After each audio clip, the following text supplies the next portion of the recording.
అది నా కళ్ళల్లో నిజాయితీతో పలికిందంటే నేను in real life I'm like that. నాలో మాత్రం కాదు, ప్రతి గృహిణి, ప్రతి తల్లి, ప్రతి హౌస్ వైఫ్ అందరిలో కొంచెం కొంచెం కొంచెం కొంచెం గాయత్రి ఉంటుంది. తల్లి అనేది రకరకాల రూపాల్లో కనిపించినా కూడా ఆ మదర్హుడ్ అన్నది యూనివర్సల్. చూపించే విధాలు రకరకాలు ఉంటాయి, తను మాట్లాడే విధాలు రకరకంగా ఉంటాయి, వేరు వేరు రూపాల్లో కనిపిస్తుంది. But mother is a mother.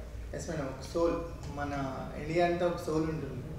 So కొన్ని భాషలు, లాంగ్వేజ్లు మారొచ్చు, కానీ మనకు ఒక ఆత్మ మాత్రం దాదాపుగా ఒకటే ఉంటుంది.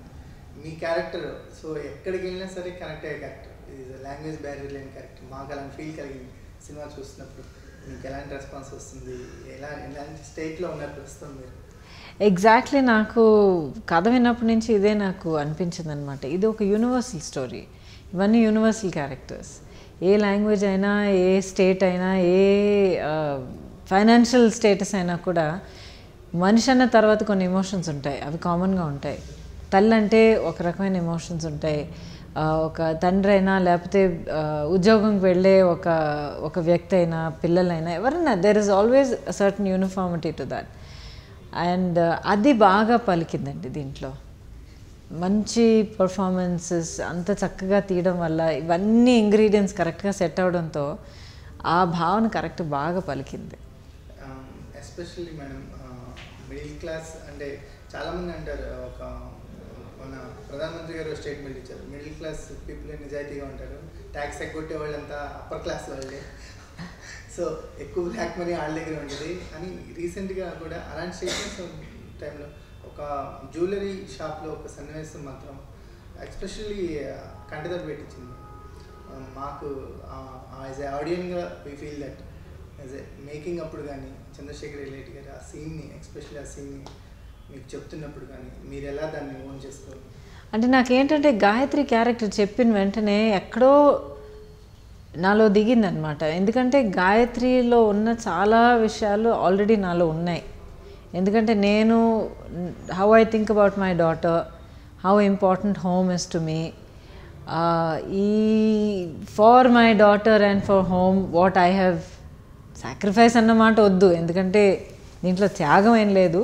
కానీ మన ప్రయారిటీస్ మనం ఎలా మార్చుకుంటాం, ఈ టైంలో నాకు ఇది ముఖ్యం, దీనికోసం మిగిలిన మనం పక్కన పెడతాం అన్న ఒక డెసిషన్ మేకింగ్ ఉంది చూడండి.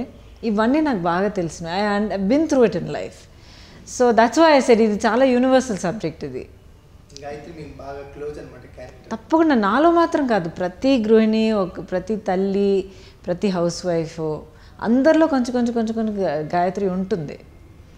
ఎస్పెషల్లీ మేడం, సో ఒక మీరంటారు ఏం కావాలి నీకంటే గౌరవం, ఒక్క మాటతోనే అది నా పర్సనల్ మోటో అండి లైఫ్లో. ఆ క్యారెక్టర్ మాకు ఆకాశంలో కనిపించింది. అప్పటి వరకు ఓకే, మిడిల్ క్లాస్ అమ్మాయి కష్టపడుతుంది, నాకు ఆ రెస్పెక్ట్ కావాలంటే ఏం కావాలి నీకు రెస్పెక్ట్.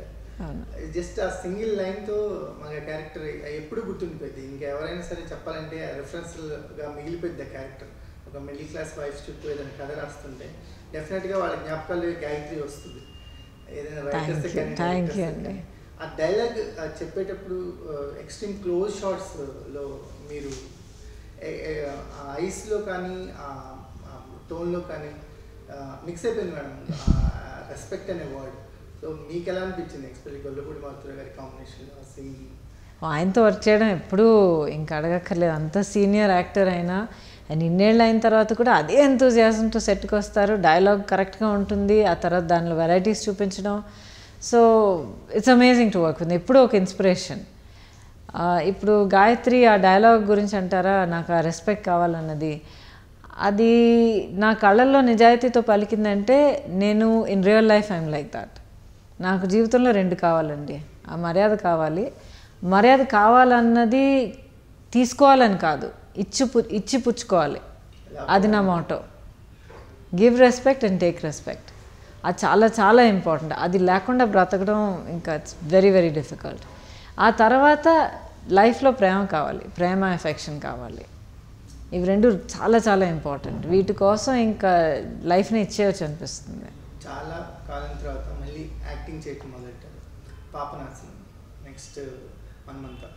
ఈ రెండు క్యారెక్టర్స్లో కూడా similarities, middle class life characters and affectionate to అవును ఫ్యామిలీ. అవును అంటే అనుకోకుండా జరిగినాయా లేకపోతే ఇలాంటి క్యారెక్టర్స్? కంప్లీట్లీ అస్సలు అనుకోలేదండి. ఎందుకంటే పాపనాశం రిలీజ్ అయిన ఆల్మోస్ట్ మోర్ దెన్ 6 months తర్వాత చందు గారు వచ్చి మీట్ అయ్యి చెప్పారనమాట. సో ఆయన అడిగాను, ఈ సినిమా చూసారంటే సారీ అండి ఇప్పుడు దాకా పాపనాశం చూడలేదన్నారు. సో కంప్లీట్లీ కోఇన్సిడెన్సే. ఆ తర్వాత సిమిలారిటీస్ ఉన్నాయి, ఒప్పుకుంటాను. Because same kind of middle class family and ఒక loving affectionate kind of mother, అంటే పిల్లల కోసం ఏమైనా చేసే పాటి ధైర్యం ఉన్న ఒక తల్లి, అదంతా ఓకే. కానీ నాకేంటి అర్థమైందంటే దాంతో తల్లి అనేది రకరకాల రూపాల్లో కనిపించినా కూడా ఆ మదర్హుడ్ అన్నది యూనివర్సల్. చూపించే విధాలు రకరకాలు ఉంటాయి, తను మాట్లాడే విధాలు రకరకంగా ఉంటాయి, వేరు వేరు రూపాల్లో కనిపిస్తుంది. But mother is a mother. So అక్కడే మీకు సిమిలారిటీ కనిపిస్తుంది తప్ప, బట్ ఇట్స్ డిఫరెంట్ ఫేసెస్. అంటే గౌతమి గారు అనగానే కొంచెం వెనక్కి వెళ్తే మాకు బబ్లీ గర్ల్ లేకపోతే గ్లామర్ కనిపిస్తుంది. కానీ మీరు అన్నారు కదా రెస్పెక్ట్ ఏం కావాలి, ఆ రెస్పెక్ట్ని ఇచ్చే క్యారెక్టర్స్లో మనమంతా కూడా ఒకటి ఉంటుంది, కంప్లీట్ అనిపిస్తుంది మాకు. Thank you so much. ఆ మాటే కదండి నాకు most important. At the end of the day ఒక క్యారెక్టర్ మీరు చేయడం వల్ల మీ గురించి మేము ఇలాగ అనుకుంటున్నాం, మిమ్మల్ని ఇలా అభిమానిస్తున్నాం అన్న ఒక మాట వస్తే అంతకన్నా ఏం కావాలి. అసలు నేను నా లైఫ్, నా స్టడీస్, నేను అనుకున్న కెరియర్ లైఫ్ ప్లాన్ అంతా వదిలేసుకుని ఇండస్ట్రీకి లోపలికి వచ్చానంటే దానికి కారణం ఇదే. ఒక మనీ కానీ వాట్ ఎవర్ ఇట్ ఈస్, అది you can earn it wherever. If you work hard enough you can earn it in many different fields. కానీ ఈ ఫీల్డ్ పర్టికులర్గా నేను ఎన్నుకున్నది ఏంటంటే ఈ ఫీల్డ్ మీద, ఈ క్రాఫ్ట్ మీద ఉన్న ప్రేమ, ఆ తర్వాత ఆ అభిమానం పొందాలన్న ఒక తాపత్రయం.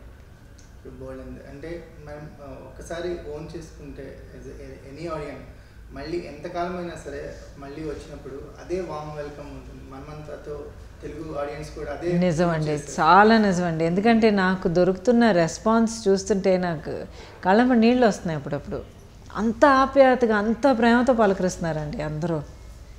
అండ్ ఇన్నేళ్లుగా నేను స్క్రీన్లో వాళ్ళ ముందర రావడం వల్ల చాలామంది, ఓ మీ ఫస్ట్ పిక్చర్ నుంచి మేము మీతోనే ట్రావెల్ అవుతున్నాం, లేకపోతే మీ ఫస్ట్ పిక్చర్ నుంచి మా అమ్మ మీ పిక్చర్లు అన్నీ నాకు చూపించాం, మేము ఇద్దరం కూర్చొని చూసేవాళ్ళం, ఇలా చెప్తున్నప్పుడు పిల్లలు పెద్దలు అందరూ చెప్తున్నప్పుడు that is my privilege, that is my real earning in this life. ఫైనల్గా చాలామంది మీ సినీ ప్రయాణంలో చాలామంది దర్శకులతో వర్క్ చేశారు, హిట్లు సూపర్ హిట్లు మీకు చాలా కామన్ అయిపోయింది. బట్ చంద్రశేఖర్ ఏలేటి ఇచ్చిన గాయత్రి అనే పాత్ర మాత్రం, సో ఆయన్ని ఎలా గుర్తుపెట్టుకునేలా చేస్తుంది? అన్డౌటెడ్ అండి. ఇప్పుడు ప్రతి ఒక్కరు, ఇప్పుడు మీ రియాక్షనే చూడండి, ఇలాగ ప్రతి ఒక్కళ్ళు సినిమా గురించి మాట్లాడుతున్నారంటే ultimately captain of the ship is the director. అది ఏ రెస్పెక్ట్ అయినా, ఏ క్రెడిట్ అయినా అల్టిమేట్గా ఆయనకు చెందుతుంది. ఎందుకంటే 10 క్యారెక్టర్ ఉన్నప్పుడు ఒక్కొక్క క్యారెక్టర్ ఒక్కొక్క ఆర్టిస్ట్కి అప్పచెప్పాను, ఓకే, ఒక్కొక్క ఆర్టిస్ట్ బాగా చేసుకుని వెళ్ళిపోయారు, ఫైన్. అది మొత్తం ఒక టోటాలిటీలో ఒక్క స్క్రీన్ ప్లేలో తీసుకొచ్చి ఒక కథగా చెప్పి దాన్ని అల్లి చూపించడం అనేది డైరెక్టర్ తాలూకా ఇది కదండి, బాధ్యత ఒకటే కాదు, ఆయన కెపాసిటీ అది. జనరల్గా మేడం తమిళ్ మలయాళంలో ఇటువంటి కైండ్ ఆఫ్ మూవీస్ వస్తుంటే ఆదరిస్తుంటారు, కానీ తెలుగుకి వచ్చేసరికి గ్లామర్ అవన్నీ ఆ ఫిల్మ్స్ ఎక్కువగా రన్ అవుతూ ఉంటే వీటికి ఆఫ్ బీట్ ఫిల్మ్స్ అని పక్కన పెడుతుంటారు. కానీ ఇప్పుడు మనమంతా సక్సెస్ అది కంప్లీట్ కాంట్రాస్ట్ అని ప్రూవ్ చేస్తుంది. సో ఈ ఎక్స్పెరిమెంట్ ఎలా అనిపిస్తుంది? ఇది ఒక బిగినింగ్ అని అనిపిస్తుంది నాకు, ఎందుకంటే this is just the starting. And ఇలాంటి సినిమాలు పబ్లిక్ ఏమో ఇంత చక్కగా సపోర్ట్ చేసి ఇంత చక్కగా వెల్కమ్ చేస్తున్నారంటే, ఇలా కథలు చెప్పాలని అనుకున్న చాలామంది డైరెక్టర్స్ ఉన్నారండి, రైటర్స్ ఉన్నారు, డైరెక్టర్స్ ఉన్నారు. సో వాళ్ళకి ఆ ధైర్యం వస్తుంది. ఇలా బ్యాకప్ చేయాలన్న ధైర్యం ప్రొడ్యూసర్స్కి వస్తుంది. ఎందుకంటే ఎంత అద్భుతమైన కథ పెట్టుకుని తిరిగినా కూడా ప్రొడ్యూసర్ లేకపోతే ఏం జరగదు అక్కడ. So producers become Brave because of that. So తప్పకుండా సాయి గారికి, సాయి కొరపాటి గారికి మనం తప్పకుండా హ్యాట్స్ ఆఫ్ చెప్పాలి. అంటే రీసెంట్ గా ఈ సినిమాలో తమన్నా హీరోయిన్ గా యాక్ట్ చేసే ఛాన్సెస్ కనపడుతున్నాయి. సినిమా యూనిట్ తమన్నాని అప్రోచ్ అయ్యారు. అలాగే తమన్నా కూడా ఆల్మోస్ట్ ఒప్పుకునే ఛాన్సెస్ కనిపిస్తున్నాయి. ప్రస్తుతం సాహసం శ్వాసగా సాగిపో మెగాస్టార్ చిరంజీవి కూడా చాలా సినిమాల్లో అన్నపూర్ణ తల్లిగా కనిపించారు. అయితే 90s ఎండింగ్ లో ఆమె లైమ్ లైట్ లో నుండి వెళ్లిపోయారు. కొన్ని ఇయర్స్ వరకు ఆవిడ